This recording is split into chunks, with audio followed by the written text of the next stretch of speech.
Welcome to another episode of China Update, where I provide you with the most up-to-date political, economic, and geostrategic analysis on the world's number 2 economy. My name is Tony. Let's jump in. Happy Saturday, everybody.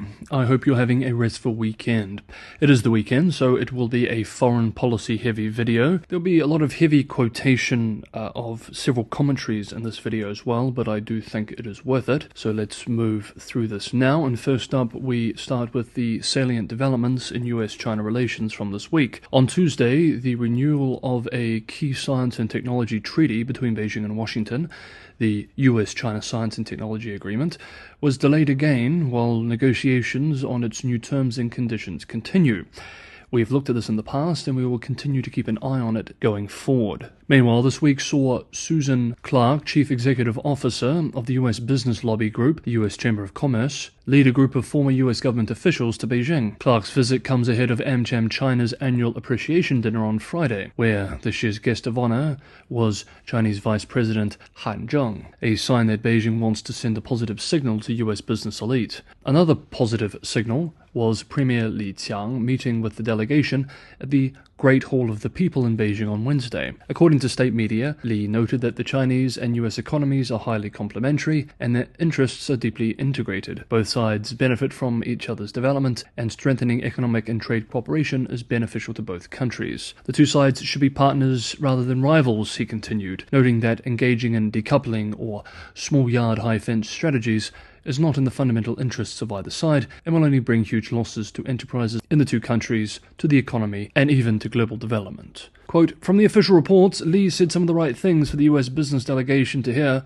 but skepticism and fatigue now run so deep that it will take a lot more than more promises and dangling of things like US companies are welcome to continue investing in China and deepening their presence in the Chinese market to share the development opportunities.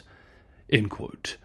At the start of the week, US Ambassador to China, Nicholas Burns, gave a long interview to the US television show 60 Minutes. The interview was widely viewed by a general US audience, or at least that part of the general audience that watches 60 Minutes or is interested in US-China relations, and it's worth noting some of the comments made by Burns.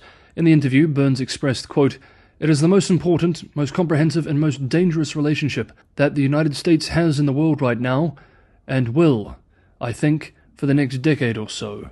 Our two countries have to live together, and this, I think, is the greatest tension in the US-China relationship. China is our most significant competitor, and at the same time, China is our third largest trade partner, 750,000 American jobs at stake." End quote.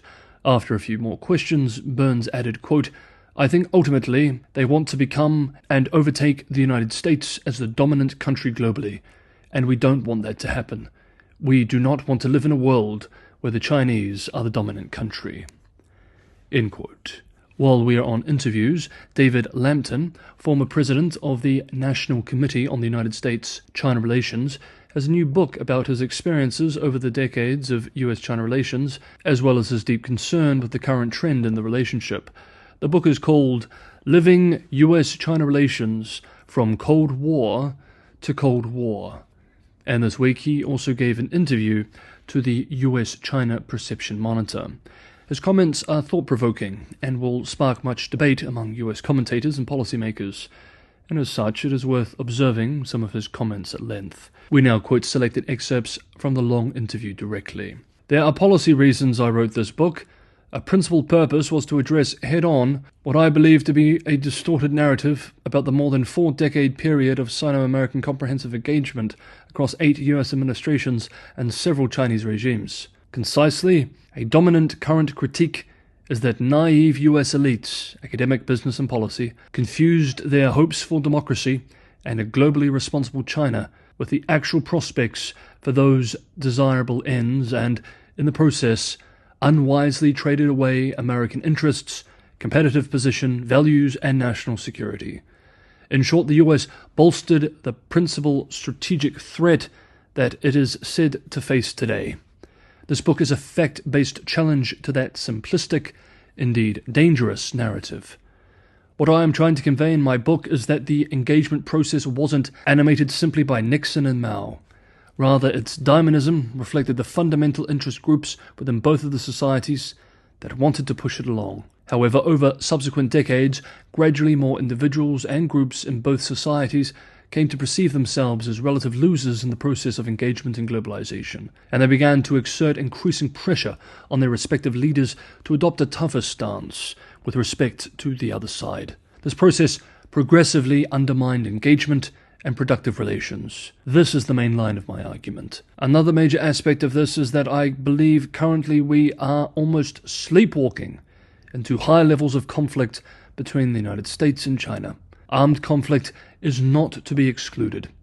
One reason for this is because, in our discourse in both countries, and China is just as guilty of this as we are, we both fail to recognize the significant gains both sides made in US-China relations under globalization. It's not all the US's fault. Just because I mentioned the US first doesn't mean I think we're always the principal problem. I think China is a major mover in this direction too. You can see the most recent statement in March of 2023 by President Xi Jinping at the National People's Congress and related meetings. He talks about the comprehensive suppression and containment policy of the United States to keep China down, and he has made it clear that, along with Putin, he wishes to weaken the role of America in the post-World War II international system. I'm sure that if Americans actually saw Beijing's unexpurgated strategic plans, their blood would run cold. Here ends the direct quote. Next up, ideology. If you're enjoying today's episode of China Update, don't forget to hit the like button. Liking, sharing, and subscribing all helps for the channel. And for anyone who can go that extra mile and help me keep China Update financially sustainable, Patreon and Buy Me a Coffee links are in the description below. This is a lot of work, but all your support are all incredible sources of motivation. So thank you so much, everybody, for the ongoing support. Next up, I wanted to explore the analysis of a thoughtful academic who is both a proud Chinese nationalist, but also deeply concerned with the direction China has been moving over the last 10 years or so, especially in relation to the economy and political system. Yao Yang is the director of the China Center for Economic Research and executive director of the Institute of South-South Cooperation and Development at Peking University. Yao is also the former dean of the National School of Development at the same university. Thomas de Geddes of Sinification this week published an excellent analysis and translation of a long-form and very frank article from Yao. The Sinification writer distills Yao's argument into the following points. And remember, this is from a leading Beijing-based academic and policy contributor. 1. After 4 decades of reform and opening, 1978 through 2017, Beijing has entered a new era whose aim is to correct the problems accumulated since the country began to liberalize. 2. These include 5 main areas: corruption, fragmentation of power, state capture, income inequality, and the over-liberalization of certain sectors. 3. The new era has, thus, been marked by a re-centralization of power, strong state intervention, and the curtailment of both economic and social freedoms. 4.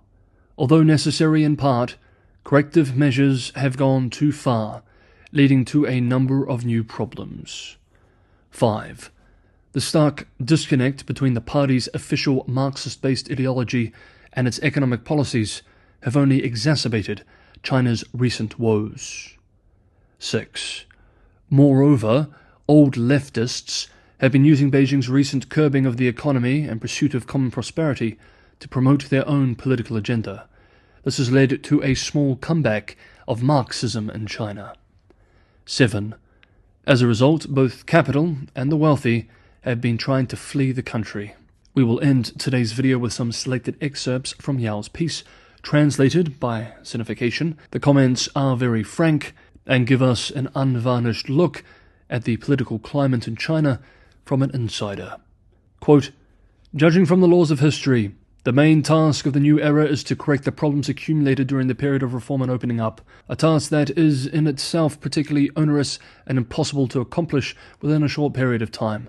For one thing, after more than 4 decades of being immersed in a somewhat more permissive environment, most Chinese, including a great number of officials, have become accustomed to this relatively relaxed economic and social climate.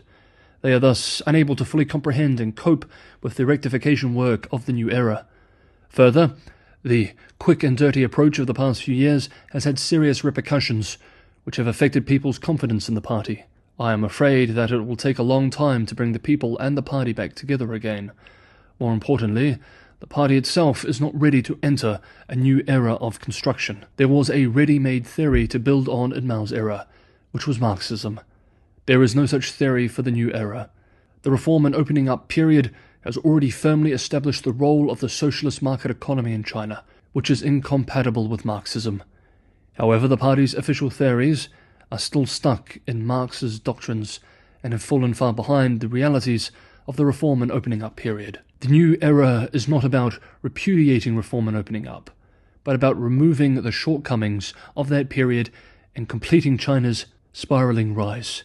There is therefore an urgent need to create a new theory for the new era. However, Marxism is the founding doctrine of the party. Abandoning it would lead to questions about the party's legitimacy. End quote. Today's video has touched on some deep themes, from the legacy of 4 decades of US-China relations to the legacy of 4 decades of reform and opening up, as well as to the road ahead. I would very much be interested to know your thoughts on some of these commentaries, which we covered today, in the comments below. That is today's episode of China Update. Thank you so much, everybody, for watching. Have a lovely Saturday. Have a great weekend. And I will see you all back for more China Update on Monday.